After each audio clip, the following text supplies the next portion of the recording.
Salmo 133, comentário bíblico expositivo, Warren W. Wiersbe. De seu trono em Hebrom, Davi reinou sobre Judá e Benjamim durante 7 anos e meio. Herdou uma nação dividida e à beira de uma guerra civil. Mas algum tempo depois o Senhor deu-lhe um reino unido. 2 Samuel, capítulo 5, 1 Crônicas 12, do versículo 38 ao versículo 40. Davi pôde muito bem ter escrito este salmo quando começou a reinar em Jerusalém. O povo costumava viajar para Jerusalém em grupos de família. Lucas capítulo 2, versículo 41 a 52. De modo que se trata de um salmo perfeitamente apropriado para essa ocasião. Além disso, vale para os cristãos e igrejas de hoje, pois também temos nossas brigas de família e precisamos aprender a caminhar juntos em amor. Manter a união espiritual do povo de Deus é responsabilidade de cada cristão, com a ajuda do Espírito Santo. Efésios 4, do versículo 1 ao 6. Neste caso, encontramos ilustrações de 3 ministérios do Espírito. Primeiro, nascemos do Espírito. Salmo 133, versículo 1. Ao ler as Escrituras, é impossível não observar que nem sempre os, abre aspas, irmãos, fecha aspas, vivem em união. Caim matou Abel, Gênesis capítulo 4. Ló se desentendeu com Abraão, Gênesis capítulo 13. Os irmãos de José o odiavam e o venderam como escravo, Gênesis capítulo 37. E esses mesmos irmãos também não se entendiam uns com os outros, Gênesis 45, versículo 24. Miriam e Arão criticaram seu irmão Moisés, Números capítulo 12. E alguns dos filhos de Davi se voltaram contra ele, 2 Samuel capítulo 13 até o capítulo 18. E notar aqui, 2 Samuel capítulo 12, versículo 10. Os discípulos de Jesus discutiam com frequência sobre quem deles era o maior. Mateus capítulo 18, versículo 1. Marcos capítulo 9, versículo 33. Lucas capítulo 22, versículo 23. E Paulo e Barnabé desentenderam-se por causa de João Marcos e, por fim, tomaram rumos separados e escolheram outros companheiros de ministério. Atos capítulo 15, versículo 36 ao versículo 41. A igreja teve início visivelmente unida. Atos capítulo 2, versículo 1. Atos capítulo 2, versículo 44 e versículo 46. Mas quando lemos as cartas de Paulo, encontramos uma história triste de rivalidade e divisão. E, nos dias de hoje, a situação não é muito melhor. Uma coisa era as famílias de israelitas passarem alguns dias juntas enquanto viajavam para Jerusalém. Outra bem diferente era morarem juntas e em casa no resto do ano. No entanto, todos tinham Abraão como antepassado em comum. Falavam a mesma língua, adoravam o mesmo Deus, partilhavam a mesma terra e eram governados pela mesma santa lei. Os cristãos de hoje passaram pelo mesmo nascimento espiritual, adoram o mesmo Deus, proclamam a mesma mensagem do Evangelho, pregam as mesmas escrituras e estão caminhando para a mesma cidade celestial. Porém, infelizmente, muitas vezes, há mais divisão do que união entre nós.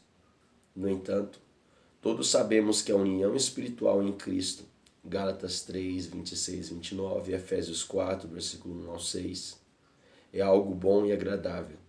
Existe uma união artificial baseada na teologia do mínimo denominador comum, mais uma uniformidade organizacional do que o tipo de união espiritual pela qual Jesus orou em João 17, versículo 11, João 21, 23. Devemos evitar essa uniformidade superficial. Aqueles que verdadeiramente são nascidos de Deus, 1 João 2, 29, 1 João 3, 9, 1 João 4, 7, 1 João 5, 1, 4, 18, pertencem à mesma família e devem amar uns aos outros. Segundo, somos ungidos pelo Espírito. Salmo 133, versículo 2. Em sua ordenação, o sumo sacerdote era ungido com um óleo especial, produzido de acordo com as instruções de Moisés, que Moisés havia recebido de Deus. Êxodo, capítulo 30, versículo 22 e versículo 23. O sumo sacerdote e os outros sacerdotes eram aspergidos com óleo e sangue dos sacrifícios. Êxodo capítulo 29, do versículo 1 ao 9. Êxodo capítulo 29, versículo 21. Nas Escrituras, o óleo é um símbolo do Espírito Santo. Isaías 61, no versículo 1 ao 3. Zacarias capítulo 4. E Lucas capítulo 4, no versículo 17 ao 19. Atos capítulo 10, versículo 38. Pois essa unção era dada a sacerdotes, profetas e reis, sendo que todos precisavam da ajuda do Espírito para exercer esse seu ministério com eficiência. 1 Samuel capítulo 16, versículo 13. É comum ouvir cristãos orarem pedindo a unção do Espírito sobre os servos de Deus, mas todo cristão verdadeiro já foi ungido por Deus. Essa unção nos confirma para que não venhamos a cair. 2 Coríntios capítulo 1, versículo 21, versículo 22. E nos ilumina para que não venhamos a nos desviar. 1 João capítulo 2, versículo 20 e versículo 27. Todo cristão precisa desse ministério de fortalecimento e ensino do Espírito de Deus. Quando o sumo sacerdote era ungido, o óleo escorria por sua barba, para seu colarinho e sobre seu peito. Isso indica que o óleo banhava as 12 pedras preciosas que usava no peitoral sobre o coração. E esse banho é uma imagem de união espiritual. Quando o povo de Deus anda no Espírito, esquece as coisas externas e se concentra nas coisas externas do Espírito.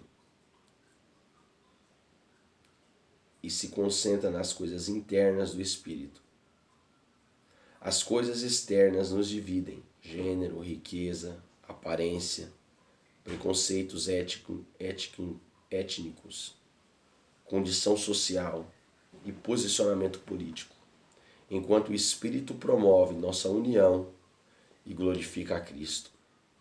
Terceiro, somos revigorados pelo Espírito. Salmo 133, versículo 3.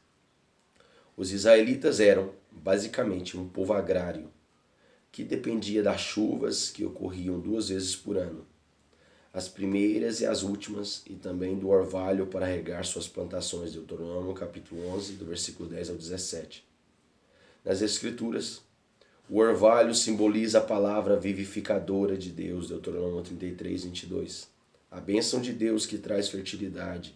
Gênesis 27, 28, 39. Deuteronômio 33, 13 e 28. E o revigoramento especial que Deus oferece a seu povo. Oséias 14, 5, Zacarias 8, 12.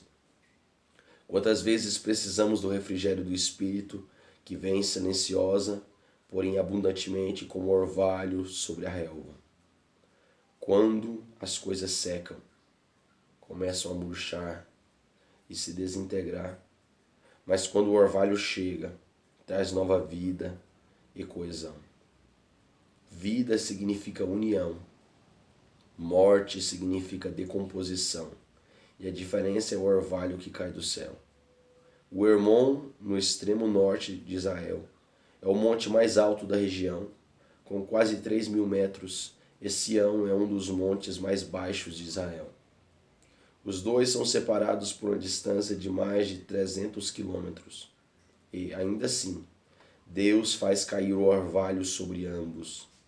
De acordo com os viajantes, em certas partes da Terra Santa, o orvalho da manhã dá a impressão de que a chuva forte caiu durante a noite, saturando toda a terra com sua umidade.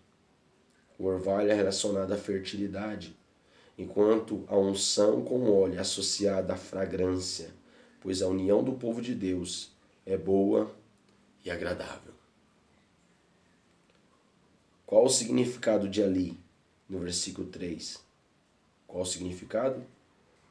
Provavelmente, o adversário refere-se às duas coisas, Sião e Jerusalém. O advérbio se refere às duas coisas, Sião e Jerusalém, ali, de onde o Senhor ordena a bênção, Sião e Jerusalém. Salmo 132, versículo 13 ao 18, Levíticos 25, 21, Deuteronômio 28, 8. Porque a salvação vem dos judeus, João 4, 22. E segundo, todo lugar onde há união entre o povo de Deus, versículo 1. O Espírito Santo se entristece com os pecados que causam divisão. Efésios 5, 25 ao 32. As duas imagens do óleo e do orvalho lembram que a união não é algo que construímos, mas sim algo que Deus envia do alto. Quando chegarmos à Sião Celestial, Hebreus capítulo 12, versículo 18 ao 29, desfrutaremos uma vida para sempre em união. Mas por que não buscar esse tipo de união nos dias de hoje? Porventura, não o tornará a vivificar-nos, para que em ti se regozije o teu povo? Salmo 85, versículo 6.